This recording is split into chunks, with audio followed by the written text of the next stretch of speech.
Guys আসসালামু আলাইকুম। বলেছিলাম যে আমরা গতকাল বলছিলাম যে আমরা দেশের বাড়ি যাবো, এখন আমরা যাচ্ছি। সবাই দোয়া করবেন আমরা যেন ভালোভাবে পৌঁছাতে পারি। একটু ওখানে করবো ইনশাল্লাহ। সবাই ভালো থাকবেন, নিজের শুভেচ্ছা, সবাইকে অগ্রিম শুভেচ্ছা। চলো জুতা পরো।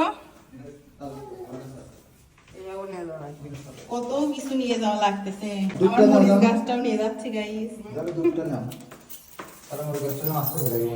মরিচ গাছটার মধ্যে অনেক মরিচ রয়েছে, এজন্য রেখে যেতে পারলাম না, নিয়ে যাচ্ছি।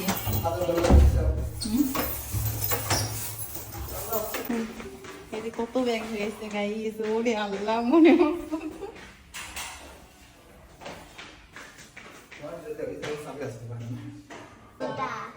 কয়টা ব্যাগ সেরামনি? হ্যাঁ গুনিছো ব্যাগ? 16টা ব্যাগ। এই 16টা ব্যাগ নিয়ে শ্বশুর বাড়ি যাচ্ছি এই যে ছুটি কাটাতে।